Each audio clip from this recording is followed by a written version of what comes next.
Hi, Carl here. I just want to do a video on finishing. So these are just real sort of things that I'm passing on that you'll find as you're involved in property development. Now these are where you might have already experiencing it, or wondering what to do next, or of course what to do when you're certainly at the beginning. Now, what you'll find is when you're going into contract, so when a contractor is taking on the build to have a fixed price to carry on the build, just get out the wind a little bit.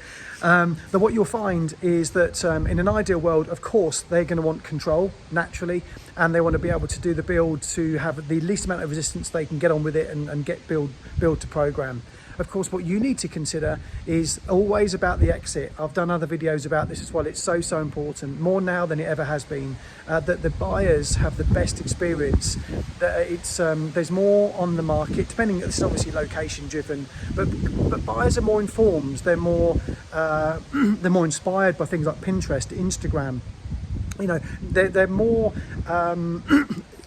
they've got more aspirations and visions of what they like, where, you know, back in years gone past, they never had this kind of visual access to things so much, unless it was a brochure or going into a kitchen store or something of that nature. We're seeing these things all of the time, so people are more aware of the things that they like and don't like, and what's even possible and what isn't possible. And of course, being able to offer options and almost having things that they might not necessarily think that they could have had, these are really quite nice features to have for buyers. So spec, so something to consider. Now on these 6 houses that just showing you, these are nice stone built houses, but these ones, I took the kitchens and bathrooms out. Now this is not any disrespect at all to the contractors whatsoever, it's not that.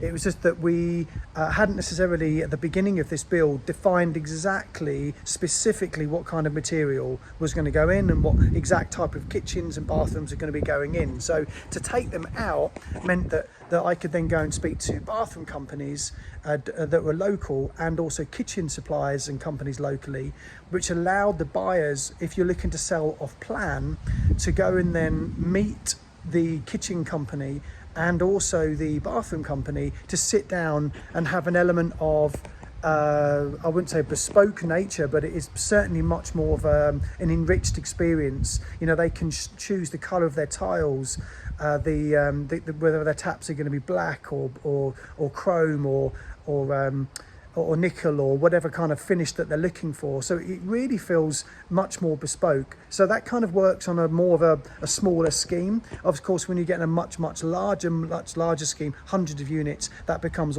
clearly it's impossible. It wouldn't work that way anyway. It'd be more of a national supplier. But certainly when it's more of a bespoke 1, 2, 3, 4, maybe up to 10 units, maybe even a bit more, I don't know, I haven't done that, but this has allowed the off-plan nature to work, because of course they are getting those options, but they wouldn't get them of course once it's finished.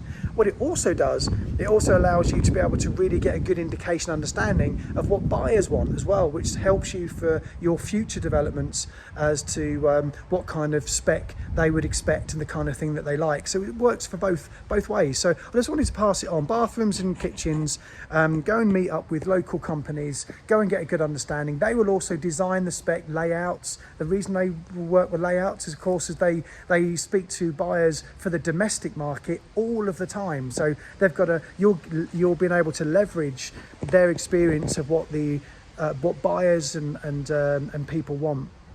So that's really useful. The kind of material, whether it be 30mm, 20mm thick worktops, for example, you know, quartz still in, or is it out, or, you know, is veins, you know, the kind of vein in the worktop more required than the specs, and, you know, you can really, you know, shaker versus handless, and more of a kind of sort of almost like a Swedish type of, you know, a feel, or you know, what kind of, you know, things are people wanting. So this really helped as well. And also lighting in the bathrooms, you know, all of these things are really important, because let's be honest, the bathrooms and the kitchens are the wows, where people are really going, oh, that's really, wow, that's really considered. Niches in the showers, you know, if you'd be able to put your shower gels and shampoos therefore how how deep does the niches need to be able to sit things on, and lighting in the niches, your lighting around the baths, so when you walk in it's not just a spotlight, you've now got more warm, almost like going into a really, really lovely hotel, that kind of feel.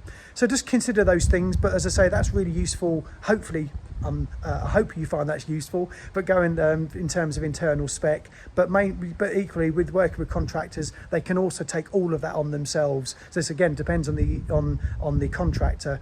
But unless you define all of this at the beginning of a contract, it's all open for debate, cost increases, variations, and disruption and frustration for both you and the contractor at the end, and no one really knows what they're getting. So I think you either take it out and let you take that part on, and you deal directly with the suppliers to get that part right. And they also do the layouts and the designs, which help you as well.